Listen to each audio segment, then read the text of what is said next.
저희가 지금 부동산 세제 개편안과 관련된 이야기 하고 있는데요. 혹시 김학렬 소장님께 물어보고 싶은 거라든지 반박하고 싶은 거 있으면은 저희 우물정의 공구사으로 문자 주시면 실시간 방송에 반영을 해보도록 하겠습니다. 자, 정부 지금은 덜 똘똘한 한 채 이런 이쪽으로 수요가 가는 이런 것들도 일단은 부정을 하는 것 같아요. 이쪽 논리에서는. 자, 지금 국민입법 아까 말씀을 해주셨는데 가장 많은 의견이 종부세 부담을 높이지 마라라는 의견이거든요. 구윤철 부총리가 99%에 해당하는 시가 30억 원 이하 1주택자는 보유세 부담, 양도세 부담 줄어든다 이렇게 강조하고 있는데요. 이런 설명은 저희가 어떻게 받아들여야 됩니까? 지금 조건 그대로 이 시세도 바뀌지 않고 네. 그다음에 뭐 공정시장 비율도 바뀌지 않고 똑같은 조건으로 가게 되면은 그렇게 될 수도 있겠죠. 근데 아까 말씀드린 대로 시세가 대통령도 말했고 구윤철 부총리도 말했고 시세가 올라가는 시장이거든요. 아마 5년 내내 오를 텐데 거기다가 공정시장 가액은 내년에 10% 더 올리고 후년엔 또 10% 또 올리고 아마 저는 95%까지 오를 거라고 예상을 하는데 임기 내내 올릴 거거든요. 그러니까 시세가 올라가지 않아도 이 종부세 구간들 있죠. 보유세 구간들의 존이 넓어집니다. 그래서 이것은 지금은 1%지만 1%가 3%가 될 것이고 3%가 5%가 될 것이거든요. 이 기준을 높이지 않는 이상. 그래서 이거는요. 당장에 지금 분석하는 것들이 맞아 보일지는 모르지만 하나하나 까게 되면은 이거는 다 틀린 답이라고 보시면 될 것 같아요. 그래서 물론 이게 그 해당되지 않는 이런 비율이 훨씬 높은 것은 사실이지만 이 종부세 구간의 존은 계속 넓어지고 있다는 것도 사실입니다. 실제로 종부세 대상이 많이 늘어날 거라고 하죠. 어쨌든 간에. 자, 보유세 인상, 비거주 1주택자를 타깃으로 한 이번 세제 개편안 소장님을 포함해서 많은 전문가들은 이거 결국에는 세입자들에게 전가될 것이다. 결국에 월세가 폭등할 것이다. 이런 진단을 주셨는데요. 이걸 두고도 이런 해석이 나오고 있습니다. 자, 이 내용 저희가 두 번째 키워드로 가져와 봤는데요. 비거주 1주택 보유세 인상, 공시가 20억 원 이상, 시가 30억 원이 넘어야지 해당되는데 이게 전월세랑 무슨 상관이야? 반박하실래요? 상관이 없어요. 없는 게 맞는데 그러니까 이제 이게 시가가 높은 주택들이 시가가 낮은 주택에 없는 것은 사실인데 이게 뭐가 문제가 되냐면은 월세가 좀 달라요. 그러니까 이제 전세는 좀 완전히 다를 수가 있는데 왜냐하면 전세는 금액이 커요. 고가 지역과 중가 지역이. 근데 월세는 일단 보증금이 낮잖아요.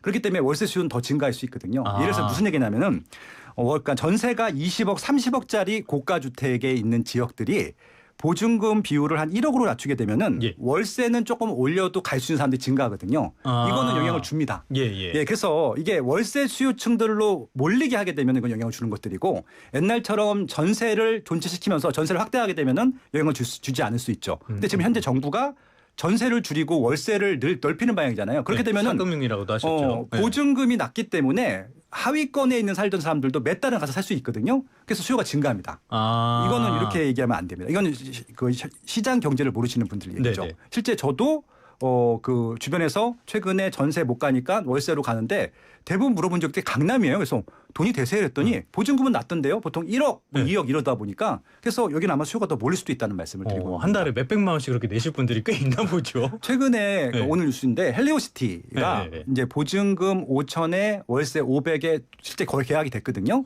이게 이제 보통 그 송파구에서 제일 비싼 지역들이 엘스 리센트 잠실이었었는데 4, 500 했었거든요. 이제 가락동인 헬리오시티에서도 월세 500이 나왔기 때문에 아마 강남은 더 올라갈 거고. 근데 이제 이 얘기는 뭐냐면은 송파구는 200 했던 것 같은데. 송파구는 부유층들이 가는 지역이 아니거든요. 그냥 말 그대로 강남 상구에서 일반인들이 진입하기에 가장 좋아하는 제일 만만한 곳이죠. 그 지역이 500이 됐다는 게 이걸 단적으로 반박하는 논리가 될 것 같습니다. 500이 되는 순간 이제 그건 사람들이 들어가서 살 지역이 쉽지 않아지는데 그거는. 선택의 대안인 것이죠. 왜 그러냐면은 이제 사람들이 계산을 해볼 거예요. 초고가로 갔을 경우에는 이제 보유세가 올라가게 되잖아요. 그러면 이제 예를 들어서 몇 천만이 나온다. 그럼 몇 천만 원을 월세로 계산하게 되면은 한 달에 몇백씩이거든요. 그러면은 집을 사지 않고 나는 임차를 선택하면서 월세로 갈 수 있잖아요. 종부세 안 내는 것만큼 월세에 대한 부담할 수 있기 때문에 월세 수요는 더 증가할 것 같아요. 전세 시장은 어떻게 됩니까? 전세 시장은 말 그대로 이제 희귀한 시장이 되고 갖고 있기 때문에 이게 천연기념물 이런 거잖아요. 천연기념물은 부르는 게 값이죠. 그래서 이제 심지어는 아마 매매가보다 더 비싼 월세가 전세가 나올 수도 있습니다. 제가 지금 웃긴 했는데 웃으면서 말씀드리면 사실 안 되기는 해요. 제 주변에서도 지금 고통을 호소하는 사람들이 상당히 많거든요. 이게 제가 이제 웃음이 네. 제 뭐 이게 좋아서 웃으신 게 아니라 허탈하시는 웃음이신 거잖아요. 정줄 났죠 이제. 예. 주변에서도 워낙 힘들어하시는 분들이 많아서 천연 기념물이 됐다는 말씀. 이것이 더 이 천연 기념물을 가속화할 가능성도 있는 겁니까?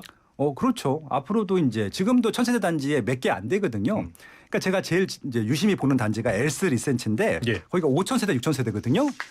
10개밖에 안 돼요.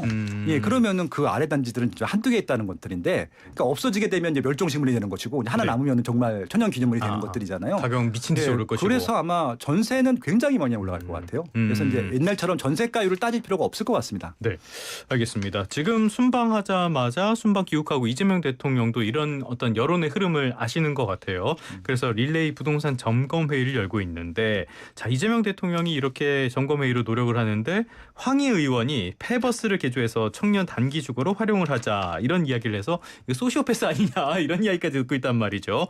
황 의원 하면은 민주당 내에서는 부동산 전문가로 알려져 있는데 국토위에 계셨었죠, 지난 정부에. 네, 어떻게 왜 이런 문제를 말씀 왜 하셨을까요? 아니 저는 뭐 황희 의원님을 예. 이제 그 변호하려는 게 아니라. 네. 그냥 발상 자체는 그냥 순수했다고 생각합니다. 이렇게 욕을 먹을 일은 아니라고 생각을 해요. 근데 이제 이런 거죠. 이것이 실질적으로 과연 가능한 것이냐부터를 따져봐야 될 것 같고 그 전 단계가 중요해요. 그러니까 똑같은 거죠. 예전에 이제 그 대정부 질문할 때 그 국민의힘 분당구 그 의원 김은희 의원이시죠. 예. 김은혜 의원. 예.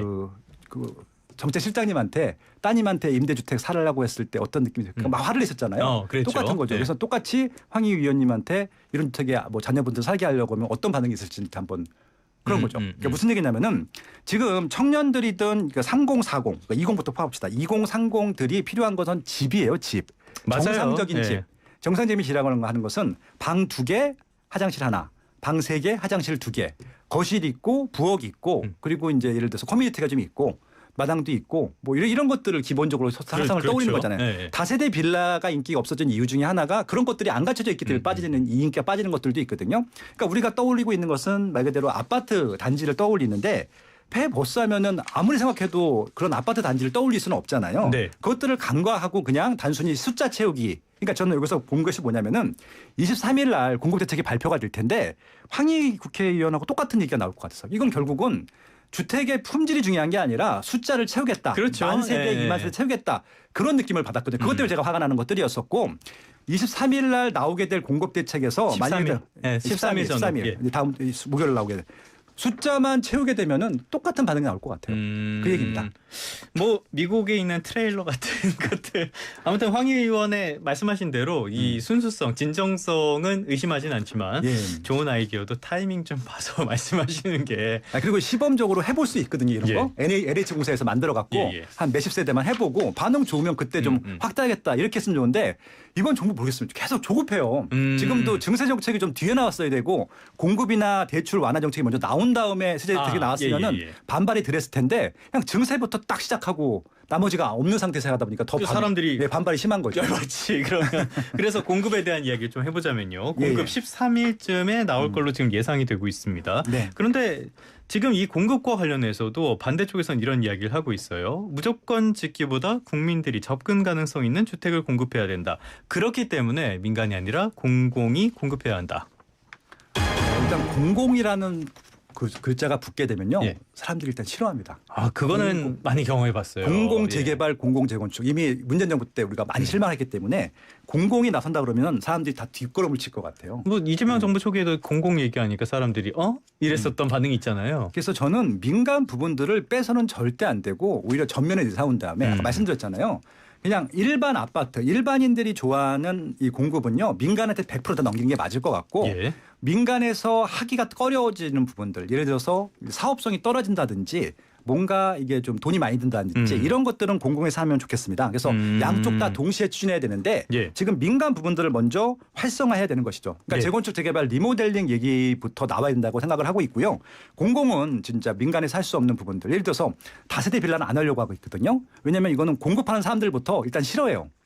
예, 수익이 하나도 남지 않고 안 팔리니까 뭐 예. 수익성이 떨어지니까. 일단 뭐 대출도 안 나오고 예.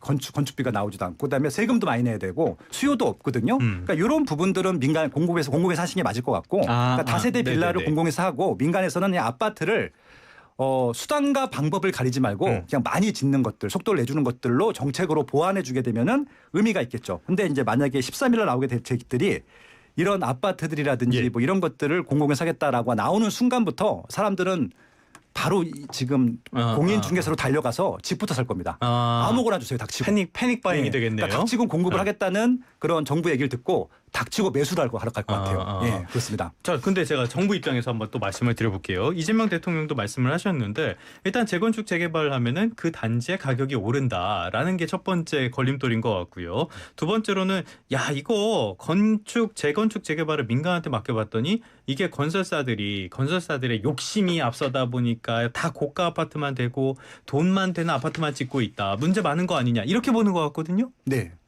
그렇게 하면 안 됩니까? 안 되나요? 민간에서 하는 건 당연히 일단은 기업체들이 돈을 벌어야 되는 거잖아요. 돈이 돼야지. 돈이 벌지 않는 구조면 누가 공급을 하겠습니까? 그래서 아까 말씀드린 대로 만약에 고가 아파트 부분만 되고 중가나 저가 아파트가 안 되면 그건 공공이 하면 되는 것들이거든요. 토지가 확보되니까. 그래서 본인들도 해보면 알거든요. 지금 최근에 문제가 뭐냐면은 3기 신도시가 공급하다가 속도가 줄었거든요. 네. 그 이유 중에 하나가 뭐냐면은 사전 청약 때 약속했던 분양가보다 본 청약대가 거의 1억에서 1억 5천씩 더 올라갔어요. 그러니까 계약을 포기하는 3기 신도시 그런 공공주택들도 있거든요. 그럼 본인들이 해보니까 본인들도 분양가를 담보를 못 하잖아요. 네. 그럼 이것들은 시장에서 그걸 인정해주면 되는 것들인데 그것들을 마치 건설업자들이 수익을 가져간다는 식으로 이렇게 좀 누명을 씌우면 안 된다는 생각을 하고 있는 것들이고 만약에 이건 제가 정확히 잘 아는데 25년 동안 제가 수요조사를 했거든요. 네. 이런 공공이나 그렇죠. 민간 때에서 비싸면은 분양을 안 받습니다. 그러니까 오해하고 계신 게. 그래서 미분양이 많이 납니다. 서울도 불과 10여 년 전까지만 해도 미분양 천지였어요. 맞아요. 레미안 퍼스티지 심지어는 뭐 아크로 리버 파크도 미분양이었었고요. 우리가 알고 있는 최근 5년 동안 아파트 빼곤 다 미분양이었거든요. 그 이유는 비싸게 분양했기 때문에 그래요. 분양가가 비싸면 그러니까 결국에 시장에서 선택을 안 할 것이다. 그렇죠. 그러니까 제가 단적인 예를 들어볼게요. 압구정 현대아파트가 지금 최고가 아파트입니다. 31평형이 작년 6월 달에 72억에 거래됐습니다. 그 이후로 70억대 거래된 게 하나도 없어요. 비싸다는 얘기예요. 70억대가. 지금 거래되는 게 50억대, 60억대거든요. 예, 지금 그래서 뭐 그게 급매물이다. 아니고 그건 72억이 비싼 거고 지금 압구정 현대아파트의 가격은 50억대, 60억대가 적정 가격인 적정이다. 거야. 예, 그러니까 지금 시장은 알아서 그렇게 스스로 가격을 올리지 않고 적정되게 운영되고 있는데 공공이 안 하고 민간이 하면 가격이 올라갈 거다. 그거는 어불성설이고 이쪽에 개발 행위를 한 번도 해보지도 않은 분양을 해보지도 않은 사람들의 억측이라고 생각합니다. 뭐 명확한 가격이 얼마인지는 시장이 제일 잘 알고 있으니까요. 소비자들이 결정해 줄 거란 말입니다. 알겠습니다. 짧게 요거 하나만 여쭤보도록 할게요. 그래서 이재명 대통령의 부동산 대선 공약이 다시 한번 거론이 되고 있거든요. 지금 나오는 정책과 공약이 영 좀 안 맞는 것 같아요. 네, 그러니까 이게 아마 그 파란색 바탕의 포스터를 다 보셨을 겁니다. 뭐 페이스북에도 많이 나오고 인스타에도 많이 나왔던 것들이니까 세금은 확 줄이고 공급은 확 늘리고 재건축 재개발 활성화하고 부동산 대출 규제 완화하고 뭐 이런 얘기들이었습니다. 정확히 반대편으로 가고 있는 것은 사실인데 그러니까 이분들이 이렇게 할 수밖에 없는 이유가 있겠죠. 시세가 올라가는 것들을 좌시하지 않겠다라고 하는 것들입니다. 그래서 결국은 시세가 올라가는 것은 어쩔 수 없고 지금 당장 할 수 있는 일부터 빨리 하시면 좋겠다는 것들이고요. 13일 날 공급 대책이 정말 실질적인 숫자가 데드라인이 안 보이면 이것을 가속할 것이다. 그렇게 좀 예측을 해보도록 하겠습니다. 알겠습니다. 13일 공급 대책 그리고 세제 개편안 어떻게 손보게 될 것인지 앞으로도 관심을 가져야 되겠습니다. 오늘 김학렬 스마트튜브 부동산 조사 연구소장과 함께했습니다. 오늘 말씀 고맙습니다. 감사합니다.